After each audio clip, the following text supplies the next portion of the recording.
आजादी के बाद से ही जो फैसले लिए गए उनकी सजा आज तक देश भुगत रहा है।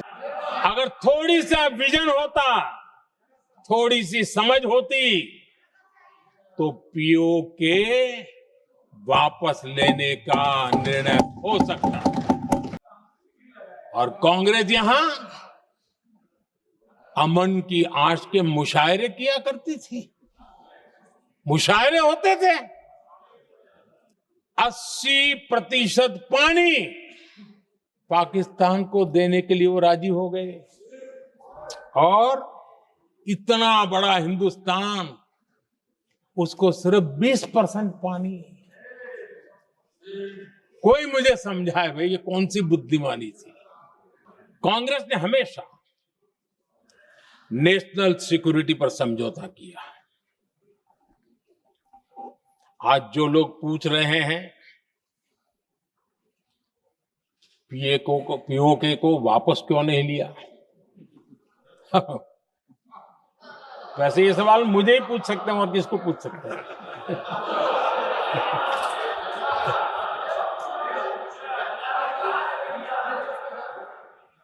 लेकिन इसके पहले जवाब देना होगा पूछने वालों को। किसकी सरकार ने पीओके पर पाकिस्तान को कब्जा करने का अवसर दिया था? जवाब साफ है। जवाब साफ है। जब भी मैं नेहरू जी की चर्चा करता हूं तो कांग्रेस और उसका पूरा इकोसिस्टम बिलबिला जाता है। पता नहीं क्या है। आदरणीय अध्यक्ष जी, हम एक शेर सुना करते थे। मुझे ज्यादा इसका ज्ञान तो नहीं है लेकिन सुनते थे। लम्हों ने खता की और सदियों ने सजा पाई। आजादी के बाद से ही जो फैसले लिए गए उनकी सजा आज तक देश भुगत रहा है।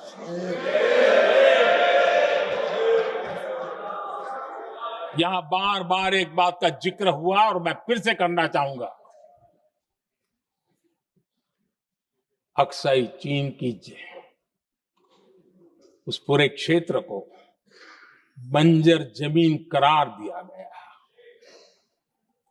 ये कह करके तो बंजर है। देश की 38,000 वर्ग किलोमीटर जमीन हमें खोनी पड़ी।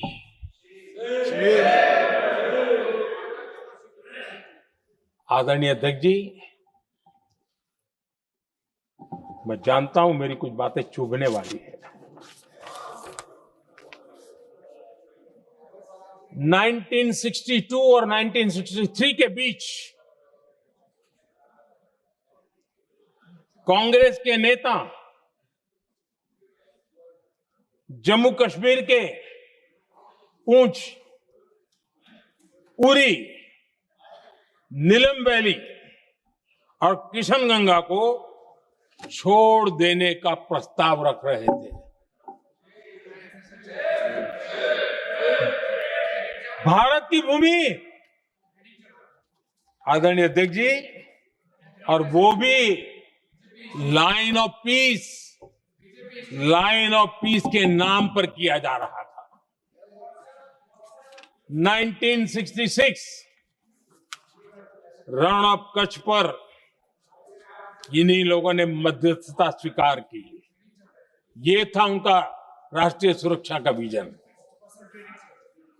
एक बार फिर उन्होंने भारत का करीब 800 वर्ग किलोमीटर क्षेत्र पाकिस्तान को सौंप दिया, जिसमें छड़बेट भी शामिल है, कि कहीं उसको छड़ा बेट भी कहते हैं।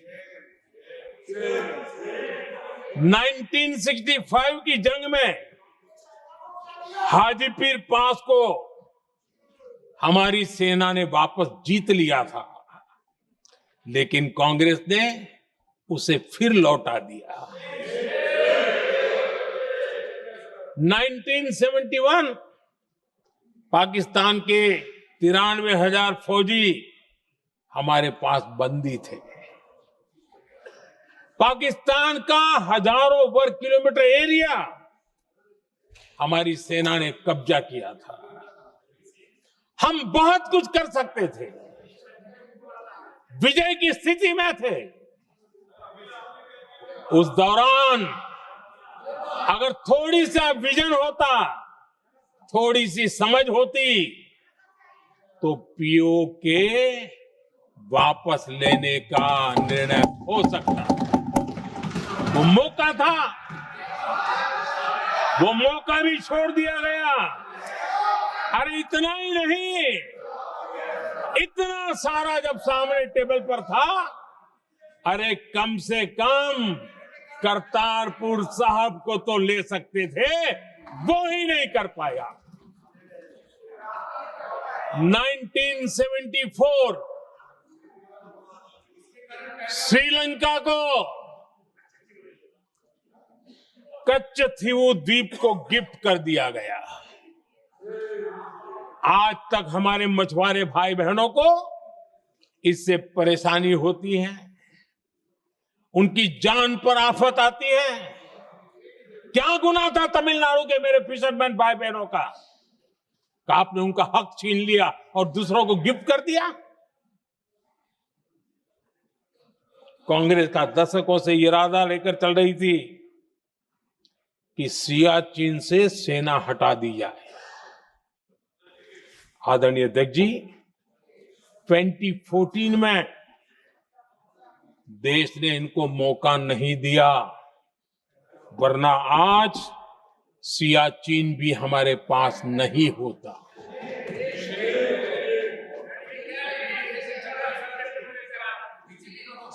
आदरणीय अध्यक्ष जी, आजकल कांग्रेस के जो लोग हमें डिप्लोमेसी का पाठ पढ़ा रहे हैं, मैं उन्हें उनकी डिप्लोमेसी याद दिलाना चाहता हूं, ताकि उनको भी कुछ याद रहे, पता चले। 26/11 जैसे भयंकर हमले के बाद बहुत बड़ा आतंकी हमला था।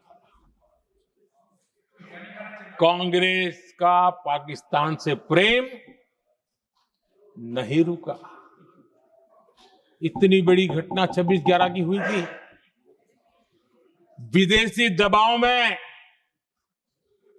हमले के कुछ हफ्तों के भीतर ही कांग्रेस सरकार ने पाकिस्तान से बातचीत शुरू कर दी।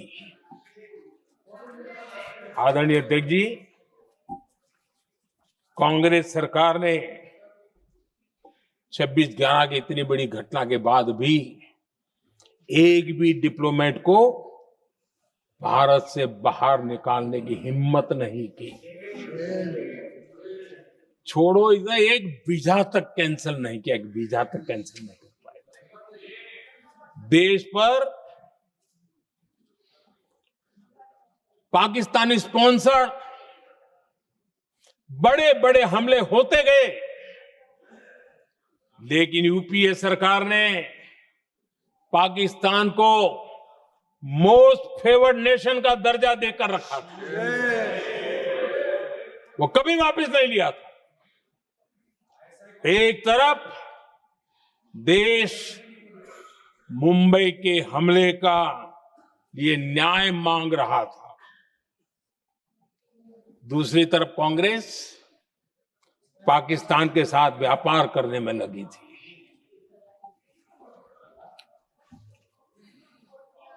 पाकिस्तान वहां से खून की होली खेलने वाले आतंकियों को भेजते रहे,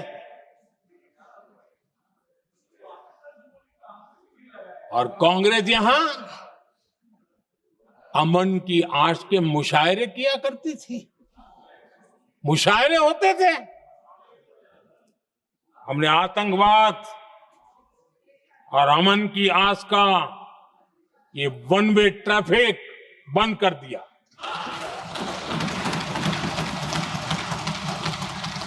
हमने पाकिस्तान का MFN का दर्जा रद्द किया, वीजा बंद किया, हमने अटारी वाघा बॉर्डर को बंद कर दिया। आदरणीय अध्यक्ष जी,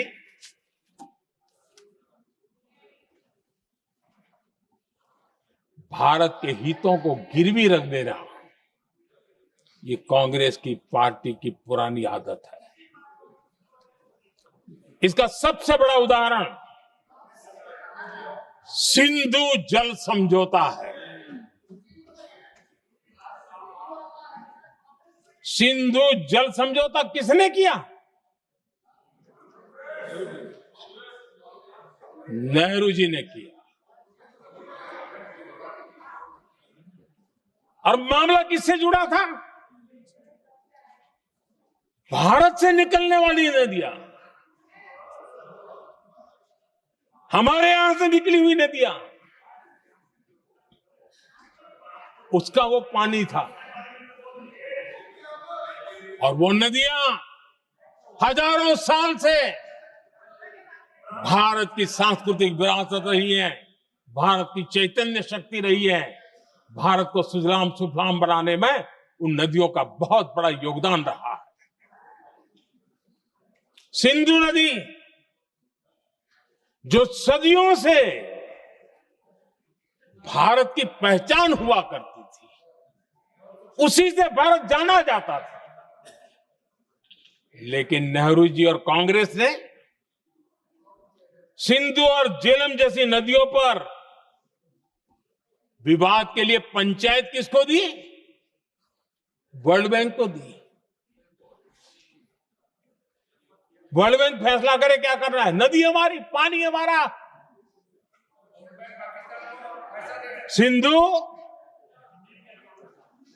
सिंधु जल समझौता सीधा सीधा भारत की अस्मिता और भारत के स्वाभिमान के साथ किया गया बहुत बड़ा धोखा था।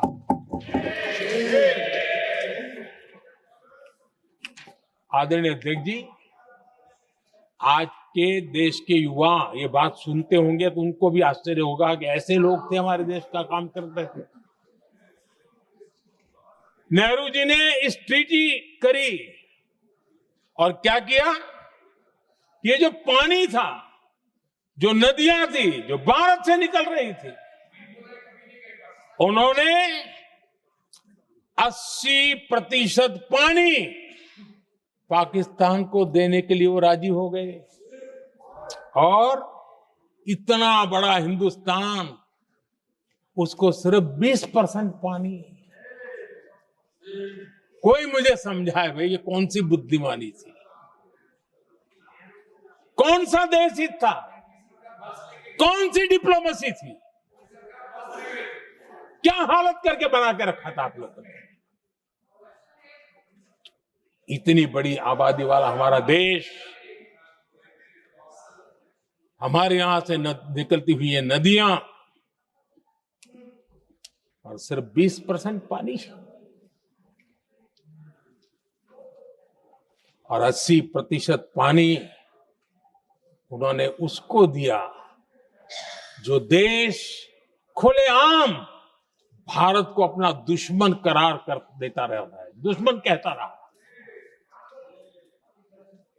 और ये पानी पर किसका हक था? हमारे देश के किसानों का, हमारे देश के नागरिकों का। हमारा पंजाब, हमारा जम्मू कश्मीर देश के एक बहुत बड़े हिस्से को इन्होंने पानी के संकट में धकेल दिया, इस एक कारण से। और राज्यों के भीतर भी पानी को लेकर के आपस में संघर्ष पैदा हुई है, प्रतिस्पर्धा पैदा हुई, और उनका जिस पर हक था उस पर पाकिस्तान मौज करता रहा। और ये दुनिया में अपनी डिप्लोमेसी के पाठ पढ़ाते रहते हैं। आदरणीय अध्यक्ष जी,